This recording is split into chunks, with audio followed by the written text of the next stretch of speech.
Cek, oke, sip. Silakan. Nah, hari ini saya sharing terkait dengan materi kita untuk di theoretical untuk social media engineering ya. Jadi ada dua judul inti di sini untuk di brand marketing, di mana kita ngebuat sebuah perencanaan. Jadi perencanaan sebelum teman-teman masuk di sosmed. Jadi mesti mikirin dulu kira-kira ketika saya mau pilih sosial medianya yang tepatnya itu seperti apa, kemudian kenapa saya harus pilih itu, kemudian dari banyak jenisnya sosial media itu apa langkah-langkah yang mesti saya kerjakan gitu. Terus kira-kira mengurusinya seperti apa, bebannya sampai di mana, ini akan kita pelajari secara mendalam di dalam social media engineering dan e-katalog. Nah, terakhir ada e-katalog. Saya cuma mengantar sedikit saja bahwa e-katalog itu begini loh bentuknya. Kemudian kalian bisa implementasikan juga. Nah, penguatan untuk prakteknya nantinya ini akan ada di praktikumnya nanti, di mana kita akan latihan bagaimana mengimplementasikan editorial plan yang udah dibuat secara teoretikal dan pembahasan e-katalognya yang udah dibahas dalam teoretikal juga. Untuk materi kita dulu gitu wawasan landscape-nya di ini sekarang seperti apa. Nah, saya sudah ambil di sosial per Januari 2021 gitu ya. Kita lihat kalau pengguna apa namanya pengguna smartphone ini dari tahun ke tahun itu tambah gitu. Hingga hari ini kita bisa lihat total populasi Indonesia sendiri pengguna mobile bahkan udah melebihi 100% gitu. Jadi dari jumlah populasi yang ada sebelumnya. Sekarang malah udah masuk 345 juta. Nah, bahkan udah mengalahkan jumlah populasi orang Indonesianya kalau kita lihat di sini. Nah, karena kita fokus ke sosmed, kita coba lihat gitu. Dari 274 juta ini berapa orang yang sudah apa namanya yang bermain sosial media gitu sehari-hari. Nah, kurang lebih itu pun juga ada peningkatan dari populasi yang ada sebelumnya. Kurang lebih ada sebesar 61,8% lah dari data yang ada sebelumnya. Terus kita bisa lihat juga paling banyak itu aksesnya pakai apa. Kebanyakan itu aksesnya pakai mobile phone dengan smartphone. Gitu. Ini bisa dilihat untuk samplingnya. Jadi semua sosial media itu sebisa mungkin untuk konten yang dibikin ataupun nanti ngeposting ya supporting untuk bisa dilihat di smartphone ataupun mobile. Nah, begitu pun juga populasi yang tinggi itu di bagian laptop ya. Dari sini kita coba ngelihat juga daily spend time-nya mereka. Kalau kita ngebahas brand marketingnya itu dari sisi sosial media gitu. Yang sehari-harinya kita bisa lihat orang bermain internet itu kurang lebih 8 jam.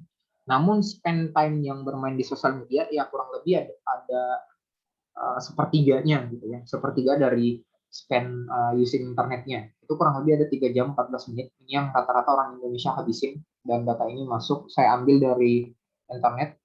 Bahkan udah main juga seperti podcast ataupun yang lain ini bisa jadi salah satu media atau sosial media yang bisa digunakan untuk pemasaran. Yang lainnya adalah kita bisa melihat juga bagaimana total pertumbuhan aktif gitu.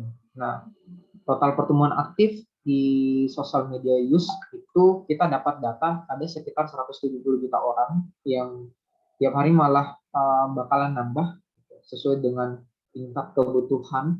Dan hal yang perlu kita pertimbangkan juga adalah yang paling banyak bermain sosmed itu seperti apa. Nah, yang paling banyak bermain sosmed itu ada di kisaran umur 18 sampai dengan 34 tahun dari layar yang kita lihat ya. Dan mayoritas yang bermain sosmed itu adalah laki-laki. Nah, jadi bisa kita sampaikan sama adik-adik kalau mereka mau jualan dan targeting ke usersnya mereka di sosial media, kalau udah masuk di segmen 18 sampai dengan 34 tahun, ini adalah media yang sangat tepat untuk digunakan untuk berjualan. Nah, dan ini bukan saya yang ngomong ya, tapi data dari sosial yang menganulir seluruh data traffic untuk sosial media. Nah, yang jadi pertanyaan lagi seperti ini. Ketika saya main sosial media, Kak, ada banyak gitu. Pertimbangannya saya pilih apa? Nah, kita coba sajikan datanya bisa dijelasin ke teman-teman bahwa sosial media yang paling banyak digunakan saat ini itu adalah YouTube. Makanya ada YouTube Ads dan YouTube bisnis itu dipakai teman-teman untuk bisa pakai jualan ataupun teman-teman bisa pakai untuk marketing. Jadi number one di YouTube. Ranahnya adik-adik ini harus nanti memikirkan gitu. Konten yang dibuat tidak hanya berupa gambar, namun saat ini sudah mesti memikirin sebagai seorang konten kreator. Jadi mungkin ibaratnya kayak mereka jualan kopi, misalkan bukan hanya lagi konten berupa gambar, kopi, dan kan mereka bisa bercerita ngebuat tutorial cara buat kopi yang bagus misalkan. Mereka bikinin videonya, ataukah mereka ngebuat konten video yang berkaitan dengan tata cara ngebuat tata cara ngebuat kopi, bubuk kopinya itu. Jadi ngejelasin produk jualannya. Yang kedua adalah WhatsApp gitu. Jadi sekarang pun udah terbagi dua ya, WhatsApp untuk private dan WhatsApp untuk bisnis. Nah, WhatsApp untuk di bisnis sendiri ini sudah sudah menghandling untuk e-katalog gitu. Jadi ada fitur nanti yang akan kita eksplor lebih dalam di sesi praktek. Nanti teman-teman akan belajar terkait gimana sih ngebuat e-katalog di WhatsApp. Itu akan kita pelajari juga. Jadi nomor 2 pengguna terbanyak itu adalah WhatsApp. Yang ketiga adalah Instagram. Nah, jadi perkembangan Instagram udah menggeser Facebook. Yang kemarin ya kita bisa lihat Facebook itu dia merajalela lama. Dia ada di posisi atas dan sekarang udah kegeser ke dibandingin dengan anak perusahaan yang mereka beli. Instagram udah berubah menjadi Reels dengan fitur yang terbarunya. Mereka bahkan menggeser TikTok, gitu ya, menggeser TikTok yang dimana konten kreatornya modelnya adalah sebuah video. Facebook dan Twitter, khusus untuk di Twitter sendiri, ranahnya masih tetap sama dengan beberapa tahun sebelumnya. Dia masih ada di posisi kelima untuk saat ini dan kurang lebih tetap bertahan. Masih ada konten jualan yang sifatnya itu adalah replikatif dan lebih dominan untuk muncul gitu, karena review untuk timelinenya sendiri itu lebih cepat dibandingkan data yang lain. Kemudian ada Facebook Messenger, ada Line, LinkedIn ini lebih ke arah sosial media kalau teman-teman jualan produk itu ke ranah bisnis. Ada TikTok juga, kemudian ada Pinterest, Telegram, dan yang lain. Ini semua adalah model-model dari sosial media yang bisa kita lihat gitu, model pengimplementasiannya. Nah, kita coba lebih dalam lagi terkait dengan masing-masing ya, yang paling sering orang Indonesia itu gunain. Pertama adalah Facebook. Dari total audiens ini bisa kita dapat kalau teman-teman ngebuat iklan ataupun ngebuat konten, itu bahkan pengguna audiens itu di dalam platform khususnya di Indonesia kurang lebih sudah menjangkau 140 juta orang gitu. Jadi ada potensial ads yang cukup tinggi dan ini masih didominasi sama teman laki-laki gitu yang bermain Facebook dibandingkan dengan perempuan. Gimana dengan yang lain seperti YouTube? Dia ada 107 orang ini untuk audience reach-nya. Jadi walaupun misalkan penduduk YouTube ini ada di posisi paling pertama, namun di sisi reach dia ada di posisi kedua dibandingin dengan dengan Facebook. Tapi ke depan Facebook ini akan menggeser jumlah reach juga karena sudah terlihat beberapa jenis iklan yang udah muncul. Persentase pengguna tetap sama di mana laki-laki yang menjadi prioritas untuk penggunanya. Kita coba lihat lagi data yang lain itu seperti Instagram gitu ya. Di Instagram ada 85 juta orang. Nah, mayoritas yang udah menang di Instagram itu adalah perempuan. Jadi sekali lagi kalau adik-adik misalkan mereka jualan produk yang targetnya adalah ke perempuan gitu ya, Instagram ini bisa jadi salah satu pilihan yang tepat gitu. Karena dari sisi persentase, konversi dan yang lain paling banyak penggunanya adalah perempuan itu sendiri. Kemudian untuk Twitter seperti apa? Dia ada di pengguna reach ada 14 juta orang. Namun di sisi pengguna paling banyak adalah tetap sama di sisi laki-laki. Namun untuk di sisi potensial dia ada 6,6%. Kalau kita bandingin yang tadi, total yang paling besar itu adalah tetap di potensial customers itu dapatnya dari Facebook. Gitu. Kalau yang sifatnya main di general ya secara umum. Nah, sekarang kita coba lihat evolusi penggunaan sosial media dari kuartal ke kuartal. Ini kurang lebih tiap tahun bertambah. Jadi catatan pertama sejak dari tahun 2015 sampai dengan 2019 ini cukup masif, pertumbuhannya bisa dilihat, penambahan dari 14,8% sampai dengan hari ini menyentuh penjumlahan kurang lebih naik dari 0,4% dari tahun sebelumnya. Nah, tujuan mereka pakai sosial media apa aja bisa dilihat di sini. Pertama adalah menemukan informasi. Jadi dengan adanya kode hashtag dan lain-lain yang kita pelajari sebelumnya seperti SEO dan SEM itu ngebantu mendukung gimana kinerja dari jualan gitu ya. Mereka bakal nyari informasi tentang jualan ataupun lain-lain. Sedangkan untuk researching produk ataupun brands itu biasanya akan dipakai di urutan yang ke 1, 2, 3, 4, 5, 6, 7 ya. Jadi dia ada di urutan ke-7, sehingga kita bisa ambil kesimpulan juga selain untuk jualan, sosial media ini sangat bagus untuk dipakai sebagai brand awareness. Kita ngebangun brand untuk jualannya kita. Nah, ini untuk landscape-nya Indonesia, Bapak Ibu mungkin bisa mau tambahin, boleh. Ada yang mau dimasukin dari sisi materi, boleh juga ke dalam materi kita ini agar capaiannya ini bisa tercapai. Nah, yang kedua adalah kita ngebahas strateginya, gitu ya. Jadi bagaimana sih ngebahas strategi pemasaran melalui sosial media? Jadi mesti punya pertimbangan gitu, memilih sosial media yang tepat untuk kita pakai. Dari sini hal yang paling utama sih adalah kita harus pikir sosial media mana yang mau kita fokus. Gitu ya. Karena sebelumnya kita udah belajar SEO, kita udah belajar konten, udah tahu caranya membuat foto produk. Nah, ketika teman-teman mau ngerilis kontennya, gitu ya, selain di SEO dan SEM, mereka masuk jualan di sosial media, mereka itu harus fokus milih yang mana sosial media yang tepat untuk pelanggannya mereka. Nah, di materi teoritikal ini kita akan kasih tahu gimana sih cara milihnya. Paling bagus sih kalau seumpamanya sosial media itu connect gitu ya dengan beberapa sosmed. Contoh, misalkan kita targetnya adalah di Facebook karena kita mau ambil yang general untuk penggunaan pengguna kita atau user customersnya kita. Nggak apa-apa, kita pakai aja Instagram. Nah, tapi nanti dikonekin dengan Facebook gitu. Jadi ngeposting di Instagram itu otomatis juga akan muncul di Facebook. Gitu. Cuman ada beberapa pertimbangan yang mesti dipikirin ketika kita ngeposting di Instagram.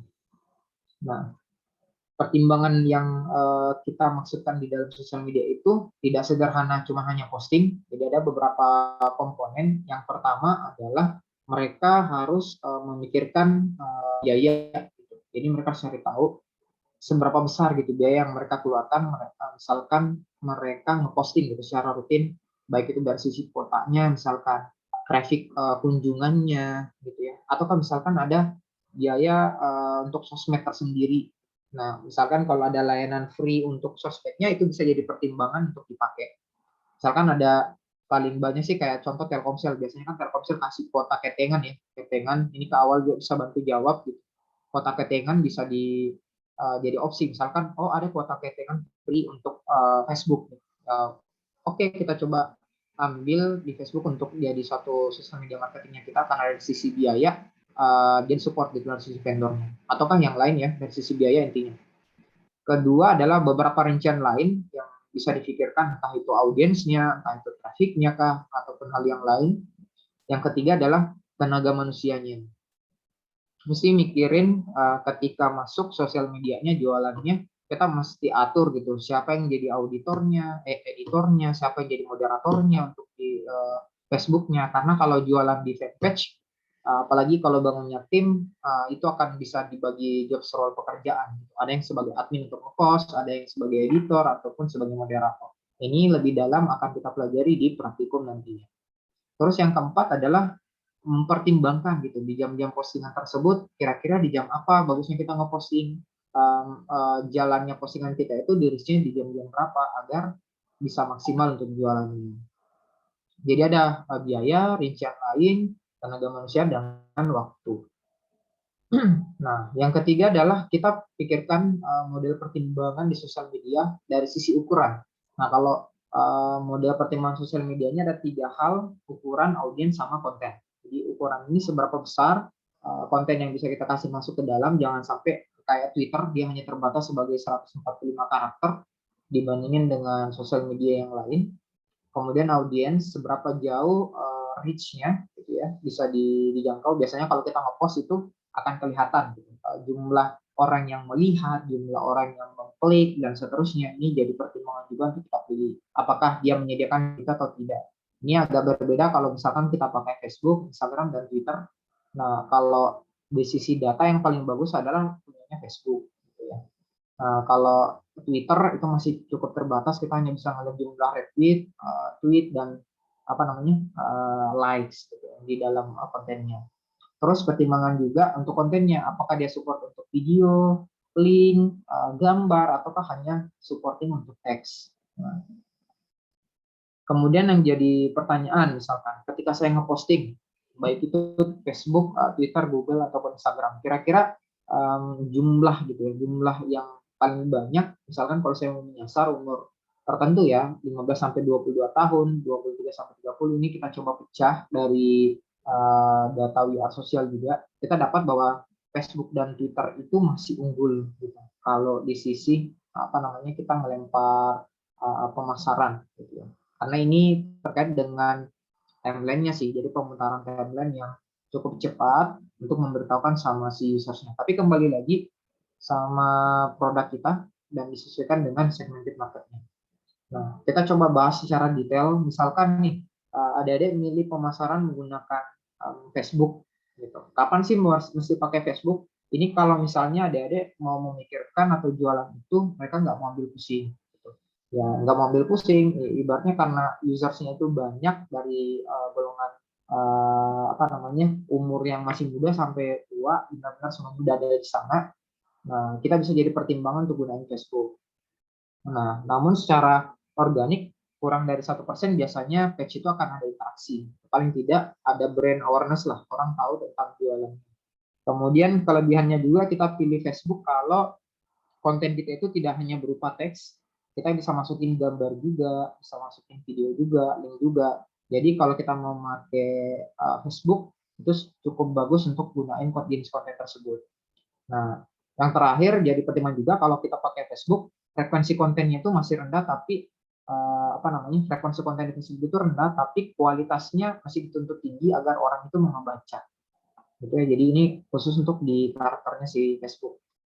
Nah, kalau adik memilih memasarkan sosial medianya, memasarkan produknya melalui Twitter, nah biasanya sih umur ada di range 18 sampai 35 tahun. Lebih dari itu biasanya sangat jarang untuk pakai Twitter, dan semakin usianya semakin lama itu biasanya rata-rata masih menggunakan gitu ya, masih tetap menggunakan platformnya. Nah, hal yang menarik kalau di Twitter adalah mereka harus dituntut lebih kreatif untuk jualan. Kenapa? Karena ini dibatasi hanya 140 karakter, dan kalau bisa konten yang dibuat itu diarahin untuk mengunjungi websitenya. Untuk di Twitter ya. Nah, kapan kita mesti pilih Instagram? Kalau mereka mau memasarkan Instagram, paling tidak mereka harus siapin foto produk yang bagus. Gitu. Jadi kalau udah punya foto produk yang bagus, disarankan untuk menggunakan Instagram. Karena pemain yang di sana itu rata-rata ada di usia yang masih lebih mudah gitu. Ibaratnya kalau golongan milenial, mereka pasti akan pakai Instagram. Dan konten yang ada di dalam kita bisa masukin video, yang sekarang udah ada fitur Reels-nya juga, kita bisa masukin konten gambar juga, dan interaksi yang bisa kita masukin di dalam halaman kolom profile. Nah, biasanya ini juga lebih engage dibandingin apa namanya Facebook yang lain, karena supporting ke Instagram itu lebih menonjol ke foto produk. Jadi kalau kita punya kelebihan produk kita lebih bagus gitu, kita menonjolin gambar produk kita, saya menyarankan pakailah Instagram. Nah, ada juga sosmed LinkedIn. Nah, ini buat adik-adik yang punya bisnis apa namanya bergerak ke ranah tidak ke B2C, tapi mereka ke B2B.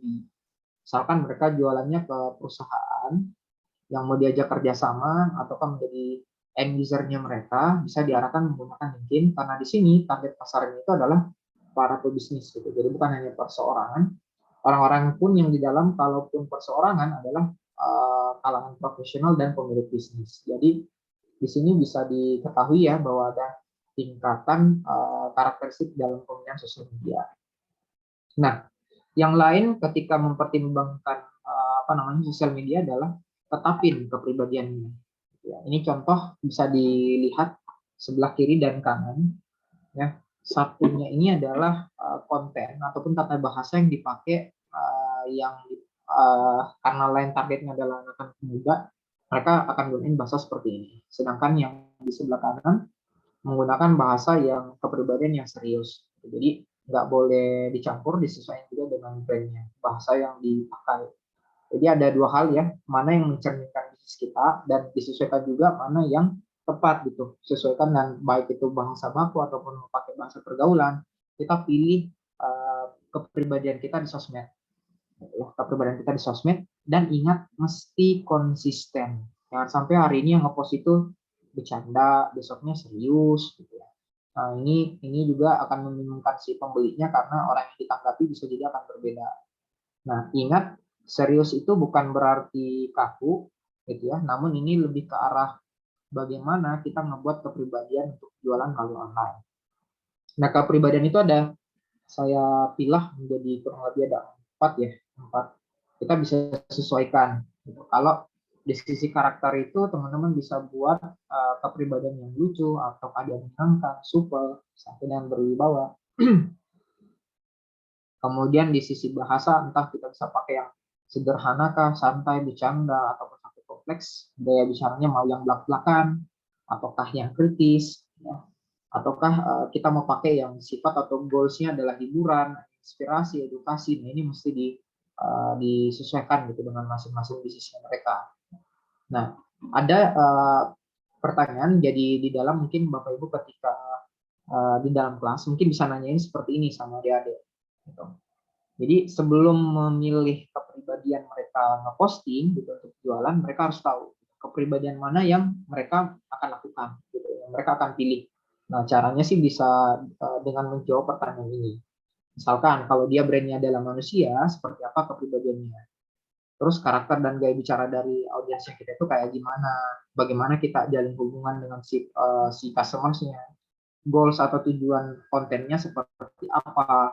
Terus kesan apa sih yang akan kita kasih dan diperoleh sama orang lain untuk dapetin apa jenis kepribadian kita ketika masuk di konten. Jadi profesionalisme mengelola bisnis secara digital itu juga dipengaruhi oleh tata bahasa kita di dalam sosial media. Nah, kemudian bisa diajak diskusi ya. Ini mungkin akan butuh proses waktu 15 sampai 20 menit, bisa kita minta sama adik-adik menjelaskan gitu. Ataukah mungkin Bapak Ibu bisa bikin game board gitu, game board, kemudian mereka menjawab di game board, ataukah mungkin di kolom komentar sambil menjelaskan tentang bisnis mereka, ataukah open mic ini boleh. Jadi kita coba bikin model hybrid dua arah gitu ya. Jadi ada tanggapan dan respon juga dari dosen internal. Nah, yang keenam adalah strategi konten untuk pemilihan sosial media. Jadi ada model-model strategisnya. Ketika udah tahu kepribadiannya, tahu memilih sosial media yang tepatnya seperti apa, kita bisa atur strategi. Yang pertama adalah memikirkan kesuksesan. Baik itu biasanya sih ditentukan oleh 3 hal. Pertama adalah kualitas kontennya.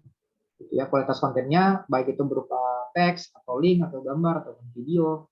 Nah, yang kedua itu adalah pemilihan waktu posting. Ini ketika teman-teman udah ngeposting, minta diarahkan kepada adik itu, mereka harus melihat jam mana sih yang paling banyak orang itu melihat gitu, paling banyak nge-reach atau di sisi customer-nya. Ini bisa dilihat. Kemudian melihat juga di sisi frekuensi posting. Jadi frekuensi posting itu misalkan Senin sampai dengan Minggu gitu, hari Rabu mereka posting gitu. Kemudian minggu depan ya hari Rabu juga masih ngeposting. Jadi frekuensinya harus jelas, jangan sampai minggu ini ngeposting, minggu depan tidak ngeposting. Karena customer itu akan melihat gitu ya, apakah ini sesuai dari sisi frekuensi dia ngeposting dan teratur atau konsisten juga di sisi jualan. Nah, yang lain kita pilih ya jenis-jenis postingannya. Nah, kalau dari data sih seperti ini, dari WR Sosial juga ngasih data dari kalau pakai Twitter gitu. Biasanya yang paling banyak untuk orang mengakses itu adalah yang berbasis foto. Jadi Ketika mereka punya konten, apalagi masuk bukan di YouTube gitu ya, mereka sebisa mungkin menggunakan foto URL. Jadi foto URL ini yang paling banyak diakses sama orang-orang.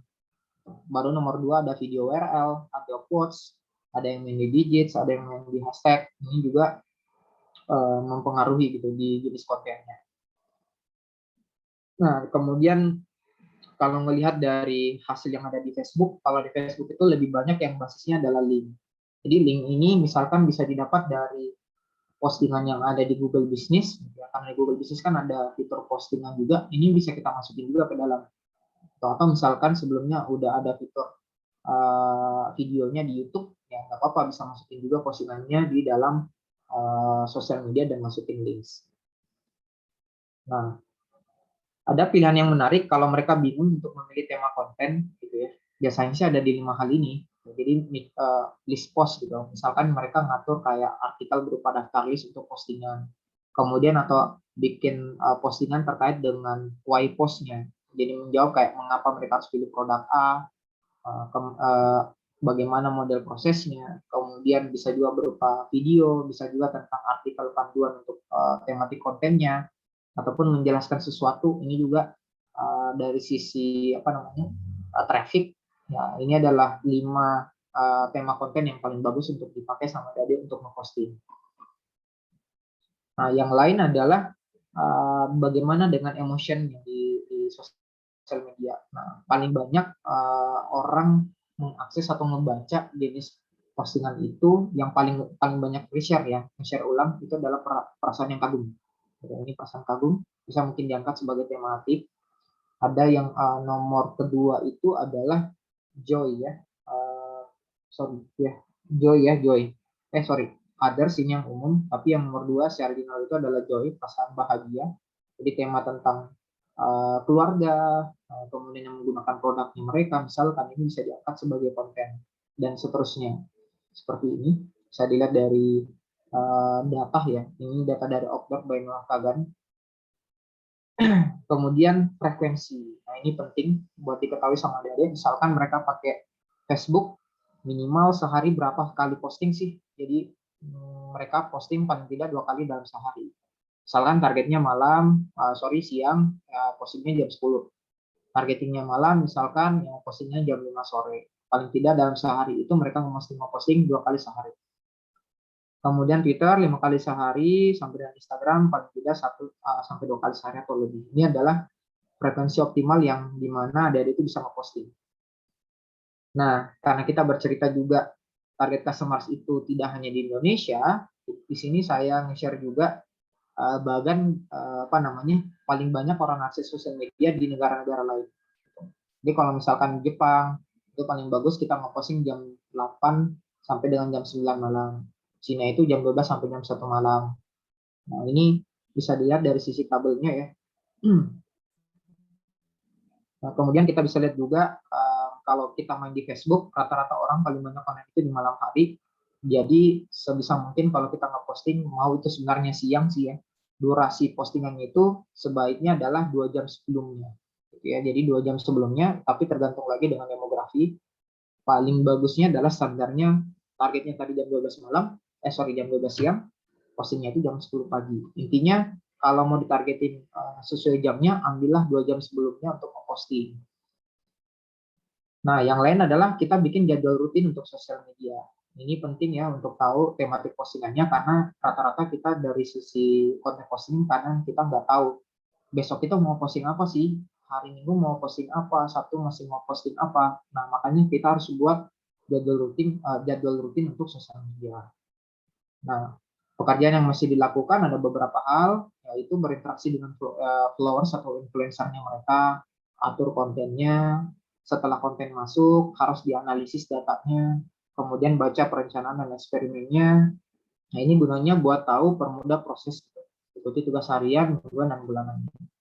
Nah, kalau di tugas harian kurang lebih sudah bisa dilihat di layar ya, mulai dari membalas mention, membuat gambar konten. Tugas mingguannya mereka adalah menganalisa, entah mereka bikin kayak event webinar atau seterusnya. Kemudian ada kalau tugas bulanan ya mereka harus set dulu goals yang baru. Ini adalah tugas-tugas yang mungkin bisa disampaikan sama adik-adik kita terkait kalau mereka masuk jualan di sosial media, ini loh tugas yang mesti kalian kerjain. Kemudian ngebuat editorial plan juga, ini penting. Nah, saya sudah bekalin di dalam grup juga, itu adalah file Excel editorial plan. Kurang lebih seperti ini ya. Nah, ibaratnya kita ibaratin kayak bikin roster pelajaran gitu. Yang ini saya share kelihatan nih ke awal, aman ya? Yang Excel ini. Kelihatan. Oke. Jadi kurang lebih Bapak Ibu bisa dilihat, ini contoh akun konsep. Adik-adik nanti itu kita minta mengisi apa sih akun name jualannya mereka. Kemudian client name-nya mereka itu mereka panggil apa. Kalau misalkan ada yang social media admin, timnya mereka siapa. Ini mereka mesti jawab dan isi. Ini contoh konten template-nya. Gitu ya. Tapi mesti mereka bikin dulu SOP sebelah kanan ya kayak gini. Ini SOP-nya. Jadi misalkan mereka harus nentuin dulu core hashtag apa sih yang mereka mesti gunain ketika mereka ngeposting. Misal seperti ini ya. Jadi info hashtag. Ini maksudnya hashtag yang dipakai kalau misalkan kontennya itu memberikan informasi. Kutipan kalau misalkan mereka pakai kutipan, misalkan kalau ambil quotes dari pahlawan kah atau gimana. Terus ada hashtag kuis kalau misalkan mereka bikin kuis.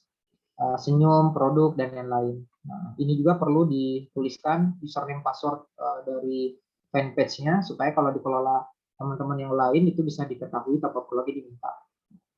Nah, yang kita minta yang inti adalah teman-teman ada itu mengisi semua paling tidak sih di tab ini ya, akun konsep, contoh konten, di contoh konten sama di bagian SOP, di bagian SOP. Ini contoh konten. Nah, misalkan mereka udah nentuin nih di hari Senin itu adalah saya bikinnya hashtag info Asia Kopi. Berarti di sini isian kontennya adalah mereka bikin hashtag info Asia Kopi salah satunya ini. Gitu ya. Nah, kopi cacing adalah kopi yang dicampur dengan cacing yang memiliki khasiat sebagai obat. Jadi intinya mereka bikin konten seperti ini. Jadi ada tugas yang nanti bisa dikasih tahu adik-adik bahwa mereka mesti ngebuat editorial plan untuk postingan. Mereka harus tentuin sapaan mereka ke usersnya mereka siapa. Terus mesti nentuin juga kepribadiannya mereka seperti apa. Kemudian ngebuat kontennya seperti itu. Nah kalau ini agak berat, ini kan contoh Twitter ya. Di Twitter itu dia setiap sejam itu masih ngeposting. Bahkan ada tiap 30 menit nih masih ngeposting lagi. Nah, saya menyarankan mungkin cukup dibikin aja sehari satu kali. Jadi total itu ada 30 jenis konten yang mereka harus buat. Gitu. Tapi tergantung lagi sih ke Bapak Ibu ini ngasih gitu, ngasih apa namanya, ngasih tugas ke mereka. Tapi kalau saya sih harapannya adalah mereka buat 30 konten, paling tidak dalam sebulan itu mereka sudah tahu postingan tentang apa yang akan mereka buat. Mereka belajar ngebuat editorial plan untuk postingan, dan ini masih di teori gitu. Konten ini nantinya akan dipindahin ke aplikasi nantinya di teman-teman praktisi. Gitu. Ini resumenya, mereka kita bisa baca juga bahwa ingat hukum Pareto ya, 80/20 gitu. Lebih banyak kita soft selling lah ceritanya. 80 itu nggak langsung ngejual, 20 itu langsung ngejual. 80 itu bisa terdiri dari tips, bisa jadi pertanyaan, bisa jadi kayak sapaan pagi kontennya. Jadi 80% itu kontennya soft selling, 20% itu kontennya adalah selling. Jadi biar orang yang ngebaca kontennya ini dagangan mulu ceritanya. Jadi nggak terlalu maksain juga ketika mau posting. Ini informasinya ya. Jadi bisa dibaca tabnya. Kemudian ada ini bisa apa namanya ngisi templating ini di Excel. Nanti mereka lengkapin dan dikumpul di Syam. Oke. Kita lanjut. Ini untuk editorial plan. Kemudian di katalog. Nah, katalog ini hanya penjelasan sederhana saja bahwa katalog itu penting buat adik-adik yang punya jenis produk yang cukup banyak, ada daftar barang dan jasanya di dalamnya. Kemudian mereka bisa buat informasinya harus detail, ada nama produk, ada gambar produk, kemudian ada deskripsi pemesanan. Terus ketika mereka mau mempertimbangkan buat di katalog atau katalog online, mereka harus tahu punya gambar yang menarik. Nah, ini sudah dikerjakan di sebelumnya. Terus pakai software online ini nanti dijelaskan di praktisinya, tapi mereka bisa pakai WhatsApp bisnis, bisa pakai Pixel dan lain-lain. Tapi ini akan lebih dipertajam pada saat praktikum. Kemudian mereka mesti perhatikan desain katalognya ya, jadi posisi gambarnya, backgroundnya yang putih, ini juga udah dijelaskan di pengambilan gambar, sampai kita bisa beritahu sama adik-adik kalau membuat katalog itu harus punya referensi juga, biar tahu pesaingnya itu bikin katalog online seperti apa. Kurang lebih seperti itu Bapak Ibu sekalian. Tugasnya sih kita cuma minta bagaimana adik-adik ini ngebuat editorial plan. Mereka siapin konten itu selama 1 bulan. Mereka harus punya salam sapaan gitu ya. Jadi mereka harus panggil siapa pembeli mereka. Misal kalau penjual ya, saya jualannya kayak kotak narsis misalkan. Saya sapa pembeli saya sellers. Jadi selamat pagi sellers. Contoh seperti itu mereka harus punya kata sapaan untuk pembeli mereka sampai mesti nentuin frekuensi dalam postingan di editorial plan. Kurang lebih seperti itu Bapak Ibu sekalian. Lebih dan kurang